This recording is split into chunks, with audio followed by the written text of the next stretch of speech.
Բարձր սիրելի հայրենակիցներ, եթերում կրկին քաղաքական խաչմերուկն է, այսօր արդեն օգոստոսի 22-ն է։ Հայաստանի վերաբերյալ հարց չկա այս պահի դրությամբ քննարկելու, այսինքն կարևոր հարցեր միայն առավոտյան տեսա մի գեղեցիկ փոքրիկ տեսանյութ, թե ինչպես Հայաստանի պաշտպանության նախարարը այցելում է հերթական ամրաշինական շինությունը սահմանի վրա, որը որ մինչև հիմա որը որ դեռևս չի ավարտվել, բայց այդտեղից էլ երևում է, որ հսկա ամրաշինական աշխատանքներ են տեղի ունենում հիմա էլ նույնպես սահմանին, բնականաբար դա շատ ոգևորիչ է եւ շատ ողջունելի։ Ուրիշ հարցեր այս պահի դրությամբ դեռևս չկա Հայաստանից քննարկելու, հիմնական թեման այսօրվա մեր հաղորդման Ուկրաինան է, ինչպես նաեւ Իսրայելի եւ Թուրքիայի շուրջ տեղի ունեցողը, քանի որ այդտեղ անընդհատ իրադարձություններ են տեղի ունենում, Իրանից էլ մի քանի փոքրիկ հարց կա, որոնց որ նույնպես պետք է կարծում եմ անդրադառնալ, քանի որ փոփոխություններ անընդհատ տեղի են ունենում, եթե մենք չխոսենք այն թեկուզ փոքրիկ փոփոխություններից, հայտարարություններից, որոնք որ կան Իրանի շուրջ, հետագայում արդեն դժվար կլինի գաղափարապես կապել այն ամենը, ինչ տեղի էր ունենում եւ ինչ տեղի կունենա։ Դրա համար Իրանից էլ թեթև, բայց այնուամենայնիվ քննարկելու հարցեր ունենք։ Այդտեղ կարևոր է նշել, որ մերձավոր արևելքում եւ ոչ միայն մահմեդական աշխարհում կոնսոլիդացիա է փաստացի տեղի ունենում, սունիների մոտ հիմնականում տեսնում եք ՆԱՏՕ-ի նման ինչ որ մի կառույց են ձևավորում եւ ամեն օրվա ռեժիմով փոփոխություններ կան այդտեղ, նոր երկրներ են ցանկանում միանալ այդ անվտանգային համակարգին եւ դա եւս շատ լուրջ փոփոխություն է իսլամական աշխարհի համար եւ եթե մենք մի փոքր խորը մտածենք, դա նույնիսկ կարող է մտահոգիչ լինել քրիստոնյաների համար նույնպես։ Ճիշտ է, այս պահի դրությամբ որևիցե սպառնալիք չկա, բայց այդպիսի մեծ համակարգ երբ որ ձևավորվում է հիմնականում իսլամական աշխարհի համար, դա պետք է որ մտահոգություններ առաջացնի նաև քրիստոնյա աշխարհի համար, ոչ միայն հրեաների, իմիջիայլոց շիաների նույնպես, Իրանը եւս մտահոգվելու տեղ ունի, բայց ընդհանուր առմամբ հետաքրքիր շատ կոնսոլիդացիա է տեղի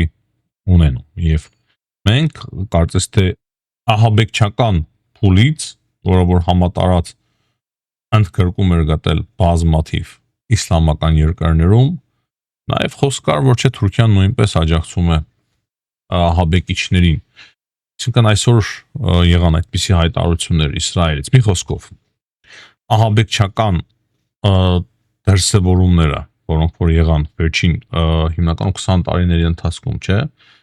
թող լինի 25-30 տարիների ընթացքում շատ մոդայիկ դարձան իսլամական շատ երկրների համար, հատկապես մերձավոր արևելքում, բայց բացառություն չէր նաև Պակիստանը, հիմա այդ ամենը կարծես փոխարինվում է ավելի քաղաքակիրթ եւ ավելի խոշոր եւ նույն ժամանակ վտանգավոր պաշտպանական կառույցով։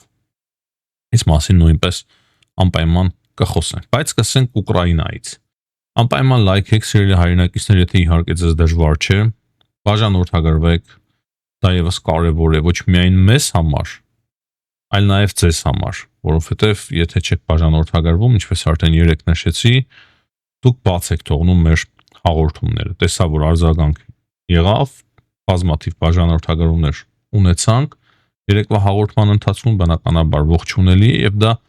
ոչ միայն մեր ալիքի համար է լավ, մեր ալիքը արդեն իսկ բավականին հաջող ձևով զարգացել է, 47500-ից ավել բաժանորդագրումներ ունենք, դիտումները նույնպես շատ են, բայց դա լավ է նաև ձեզ համար, որովհետև դուք եք տեղի անում այն ամենի մասին, ինչ տեղի ունենում աշխարհում, միջայլոց եթե ինչ որ մի մասը դուրս չի գալիս, կամ Հայաստանի մասը, կամ Իրանի մասը, կամ Ուկրաինայի մասը, անպայման չէ որ պարտադիր ամբողջ հաղորդումը նայեք, կարող եք առաջ տալ եւ նայել այն հատվածը, որը որ ձեզ ավելի դուր է գալիս եւ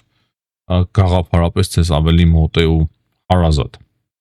Սկսում ենք։ Երեկոյան կողմեր, երբ որ հաղորդագրություն ստացվեց, որ Ռուսաստանի Դաշնությունը հարված է հասցրել ուկրաինական Կրիվոյ Ռոգի ամենամեծ առևտրային կենտրոնին։ Հետո սկսեցին սարսափելի շատ կադրեր տարածվել, շատ անմարդկային հարված էր դա Ռուսաստանի Դաշնության կողմից։ Տեսնում էինք բազմաթիվ վիրավորներ, կային զոհեր եւ այս պահի դրությամբ զոհերի թիվը հասել է 15-ի եւ 121 հոգուց ավել մարդ է վիրավորվել, այդ թվում բազմաթիվ երեխաներ կան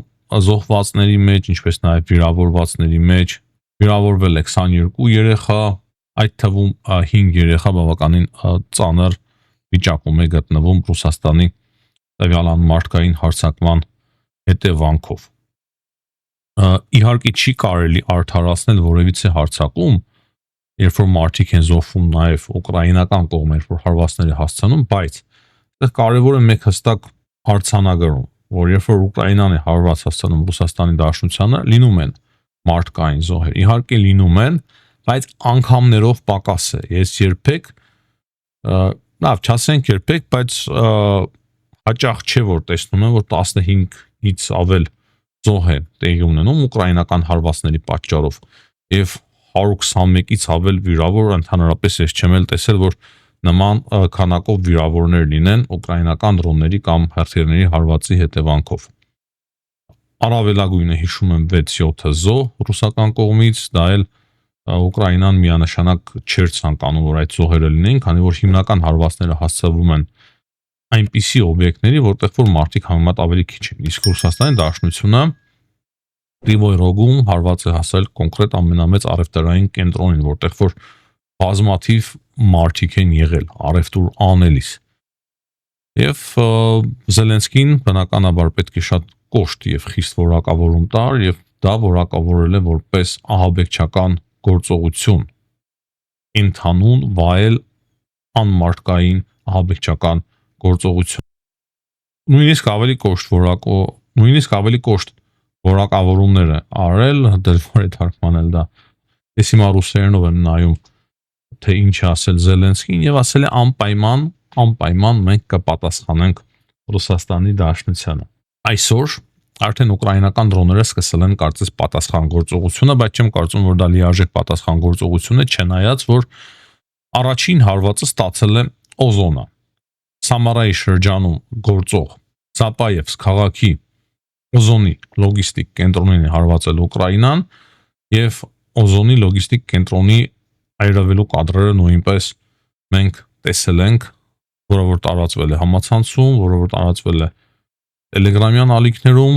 եւ որը որ չի կարող հերքել նաեւ Ռուսաստանի Դաշնությունը։ Եվ այստեղից մենք հասկանում ենք մեկ բան, որ եթե արդեն Վալբերիսը գրեթե ոչնչացված է, մի քանի մեծ լոգիստիկ կենտրոն է մնացել այն մասերում, որտեղ որ Ուկրաինան ունի դեռևս հասանելիություն, ուկրաինական դրոնները ունեն հասանելիություն,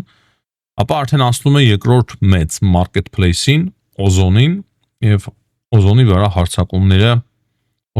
հարձակումները նույնպես վկայում են այն մասին, որ ուկրաինական հարվածները միայն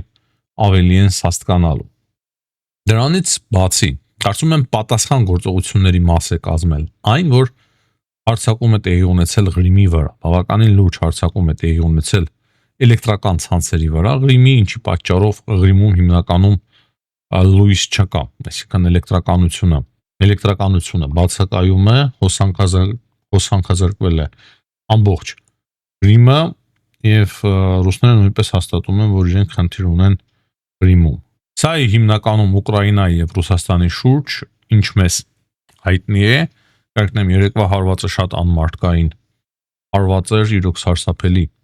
բան տեղի ունեցավ եւ դա միտումնավոր էր իրականացնում Ռուսաստանի Դաշնությունը եւ այդ գործողությունները հետևեցին Վլադիմիր Պուտինի հայտարարություններին։ Սակայն մեկ բան կարևոր է ավելացնել եւ այս թեման ավարտենք։ Ռուսաստանում կրկին մեծ մասշտաբային բենզինի հերթեր են, համատարած բենզինի հերթեր են։ Եվ երկրորդը, ես քրեստի համոզված եմ, որ սա դեռևս պատասխան գործողության սկիզբն է։ Նույնիսկ կարելի ասել, որ չի սկսվել, կամ եթե սկսվել է ուկրաինական գործողությունների պատասխանը, ապա դա դեռևս շատ վաղ սկզբնական փուլում է։ Կարծում եմ շատ դաժան պատասխան է այս անգամ հասցնելու Ուկրաինան Ռուսաստանի Դաշնությանը երեկվա հարվածի պատճառով, որ բազմաթիվ մարդկանց կյանք խլեց, այդ թվում նաև երեխաների եւ բազմաթիվ հարյուրավոր մարդիկ վիրավորվել են։ Հիմա խոսենք եւ տեսնենք, թե ինչ կա Թուրքիայի եւ Իսրայելի շուրջ։ Երեք հայտի դարձավ, որ Թուրքիան Ինտերպոլից Բենյամին Նեթանյահուի ձերբակալման միջազգային օրդեր է խնդրել։ Այսինքն, որտեղ որ Ինտերպոլը գործում է, եթե այդ օրդերը տա Ինտերպոլը, ապա դա նշանակում է այն, որ Բենյամին Նեթանյահուն որտեղ էլ որ լինի, որտեղ որ գործում է Ինտերպոլը, ապա ըստ Ինտերպոլի օրենքի պետք է Բենյամին Նեթանյահուին ձերբակալեն եւ արտահանեն Թուրքիային։ Բնականաբար ես կասկածում եմ, որ Ինտերպոլը կբավարարի Թուրքիայի այս դիմումը, բայց շատ հետաքրքիր քաղաքական եւ իրավական քայլ է սա Թուրքիայի կողմից եւ սա ավելի բարձր մակարդակի է հասցնում Թուրքիայի եւ Իսրայելի միջև լարվածությունը։ Այսինքն Թուրքիան փաստացի ցանկանում է, որ Բենյամին Նեթանյահուին ձերբակալեն եւ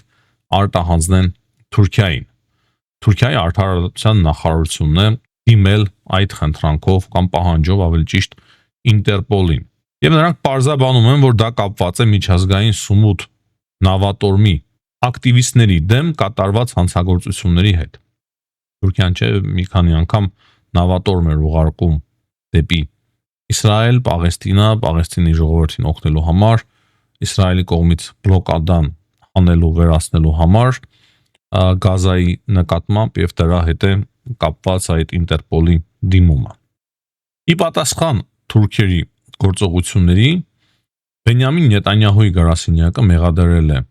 Էրդողանին անտիսեմիտիզմի մեջ, ասել է, որ դուք հակասեմիտ եք, ասում են, որ դուք հակասեմիտ եք, բարոն Էրդողան, դե բնականաբար հрьяաները ինչ որ իրենց դուր չի գալիս, միանգամից ասում են անտիսեմիտ են, հակասեմիտ են։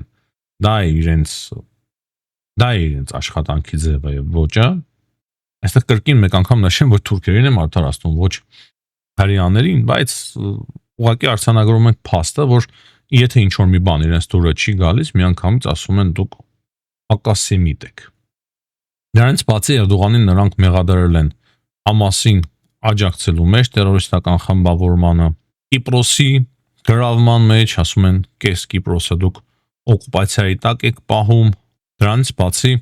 Թուրքիայում ռեկորդային թվով լրագրողներ եւ քաղաքական գործիչներ են ձերբակալված Էրդողանի օրոք։ Ահա այս ձև է արձագանքել Նեթանյահուի գրասենյակը այն մեղադրանքներին եւ Ինտերպոլի դիմումին Թուրքիայի կողմից։ Հետաքրքիր է, որ կրկին չեն հիշել հայոց ցեղասպանության հարցը, բայց կարծում եմ դա ժամանակի հարց է, միանշանակ կրկին Իսրայելը այդ հարցը արծարծելու է եւ կրկին ադրբեջանցիները եւ թուրքերը իրար են անցնելու։ Իսկն իրենց ներքին խաղերի համար կրկին կհիշեն, ես կրկին համոզված եմ, անպայման կհիշեն հայոց ցեղասպանության հարցը։ Այս ֆոնին շատ հետաքրքիր իրադարձություններ են տեղի ունենում, օրինակի համար Սիրիայից եղան հայտարարություններ, որ Սիրիան նույնպես, այսինքն արտգործ նախարարությունը իրենց հայտարարեց, որ Սիրիան նույնպես դիտարկում է Մեքքայի համաձայնագրին միանալու գաղափարը։ Այսինքն մի քանի օր առաջ էր, որ Պակիստանը, Սաուդյան Արաբիան եւ Թուրքիան միասին պաշտպանության համակարգ կնքեցին, հիմա նաեւ փորձում են ներգրավել այդ ամենի մեջ Եգիպտոսը, շատ լավ հաջողակ ձևով հեռախոսազրույցներ են ընթանում, Եգիպտոսի արտգործ նախարարը կարծես շուտով այցելելու է նաեւ Ստամբուլ, քննադատում են նուրբ ձևով Իսրայելի գործողությունները, ինքան դեռ բաց Սաուդյան Արաբիան եւ Եգիպտոսը շատ կոշտ ձևով չեն քննադատել Իսրայելի գործողությունները, բայց ընդհանուր հաղորդագրության մեջ ոգին դրա մասին է, այդ հաղորդագրությունների ոգին։ Եվ մենք տեսնում ենք, որ հիմա Սիրիան նույնպես ցանկանում է միանալ, ուղղակի զգուշավոր վախվորած քայլեր է անում, հայտարարելով, որ մենք էլ դիտարկում ենք այդ համաձայնագրին միանալու հարցը, բայց սա էլ վերջը չէ։ Քիչ առաջ տեսա, որ Բանգլադեշը նույնպես դիտարկում է, որ ինքը եւս կարող է միանալ այդ համաձայնագրին։ Ճիշտ ասած, ուր Բանգլադեշը, ուր Սաուդյան Արաբիան, ուր Եգիպտոսը, ուր Թուրքիան կամ ուր Սիրիան Պակիստանը իհարկե ավելի մոտ է, բայց Պակիստանի հետ իրենք լուրջ խնդիրներ ունեին։ Ես որքան հիշում եմ, Բանգլադեշը ավելի մեծ խնդիրներ ունի Պակիստանի հետ, քան Հնդկաստանի հետ, եւ Հնդկաստանը բազմիցս նույնիսկ պաշտպանել է Բանգլադեշը Պակիստանի, չնայած որ Բանգլադեշի բնակչության բացարձակ մեծամասնությունը մուսուլմաններ են։ Դա կարևոր է նշել եւ այստեղից ելնելով մենք հասկանում ենք, որ ընդհանուր գլոբալ փոփոխություններ են տեղի ունենում աշխարհում, հատկապես իսլամական աշխարհում, եւ իսլամական աշխարհը սկսում է միավորվել։ Տեսեք, եթե Բանգլադեշը միանա այդ համաձայնագրին, արդեն կլինի 4, եթե Եգիպտոսը միանա կլինի 5, եթե Սիրիան միանա կլինի 6 երկիր արդեն բավականին մեծ թիվ է, դերևս 3-ն կարող է միանան եւ դեռ 2 շաբաթ է առավելագույն անց է ստեղծվել այդ համաձայնագիրը, պատկերացնում եք արդեն մենք ինչքան շատ հաղորդագրություններ ունենք այդ պաշտպանական համակարգի վերաբերյալ, թե քանի երկրներ ցանկանում են միանալ այդ պաշտպանական համակարգին։ Դրա համար ասում եմ, որ ահաբեկչական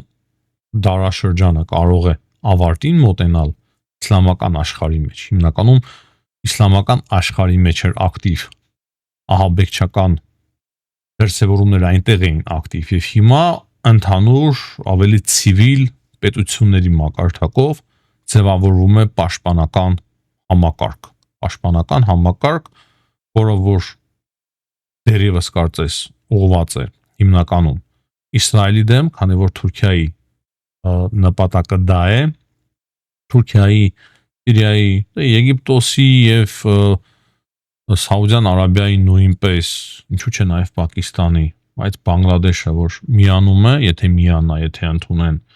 իրոք թիմում լինի եւ ուրիշ երկրներ եւս միանան, որոնք որ ընդհանրապես խնդիրել չունեն Իսրայելի հետ,